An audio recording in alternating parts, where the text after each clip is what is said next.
რაღაცა ტიპის ყველა ვარიანტში შობლის მოდელს ვირჩევთ ჩვენ პარტნიორში, ან პირიქით განვაგდებთ ამას და ძალიან საინტერესოა, იმიტომ რომ ეს დავინახე უცხოელ ჩემ მეგობრებშიც, თითქმის გამონაკლისის გარეშე ფაქტობრივად და ჩვენთანაც ესეა და საკუთარ თავსაც რო ვაკვირდები და მე ვის ვიზიდავ, ან მე ვინ მიზიდავს სიტყვაზე როგორც პარტნიორს, ასევე ძალიან იგივე ტიპის მსგავსებები შევამჩნია და საინტერესო იქნებოდა ამაზე ასტროლოგიის და ფსიქოლოგიის. პირველ რიგში მე ეხლა რამდენი მოდი ჩემთან ხო და ძალიან ხშირად არის რომ იქ კარიერა, პირადი, მშობლები ყველგან პრობლემა არის. სიამოვნებაში არის ერთი ძირი ხოლმე მან. ყველგან ერთი, ანუ როცა არის რაღაც კარმული პრობლემა, ყველგან კარმულ პრობლემაში გავდივართ.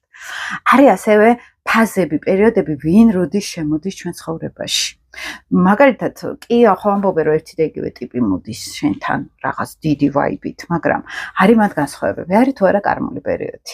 არის თუ არა რა ასაკია მაგალითად, ხო? ზოგჯერ მაგალითად პირად ურთიერთობაში ვირჩევთ ლილიტით ადამიანს და ეს ლილიტი ჩრთილი არის, რომ მე რასაც არ ვავლენდი, ჩემ თავში მე პროექცია გავაკეთე იმ ადამიანში, ის ენერგეტიკა დავინახე და აღმოჩნდა აი თურმე რა მინდა, ან პირიქით, რომ აი თურმე ეს არის ჩემში, რომელიც არ დამიმუშავებია.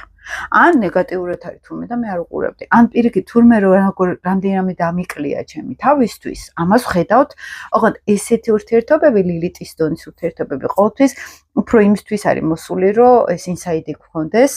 და მუშაობა დავიწყოთ ჩვენ თავზე და არა ის რომ დარჩეს ჩვენ ცხოვრებაში, ხო? ან დარჩეს და ვაწამოთ ერთმანეთი. ხშირად მინახავს, რომ მინახავს ახლა პირადი რუკები ორივე ადამიანის, ერთსაც და მეორესაც ლილიტები თქონდა მიჯაჭვულობა. ეს არის ტოქსიკური ურთიერთობა, ოღონდ ძლიერი ემოციით, ძლიერი მიჯაჭვულობით, ან ძლიერი ვნება არის აქ, ან ძლიერი სექსუალური ენერგია, ან ძლიერი აუხსნელი მიჯაჭვულობა უბრალოდ. არ შემიძლია მის გარეშე და რაღაცეები, ხო? ეს როგორც წესი, ხო, აი ეს როგორც წესი არის ხოლმე ლილიტის მიჯაჭვულობა. არის ასევე თუ არ არის ეს ლილიტის ენერგია, არის სელენას პროექცია. ეს სელენათი შეხვედრა, ეს პროექცია რა არის, იცი რომ სინამდვილეში მე მომწონს ჩემში ეს თვისება ძალიან. მე აღმაღვფრთოვანებს და თუ სხვა ადამიანში ვეძებ ამ სელენას ენერგიას, ეგ მარტო ვარ ჩემ სელენასთან და გამზიარებელი არ მყავს ამ ენერგიის და მინდა ვიღაცამ გააზიაროს ეს.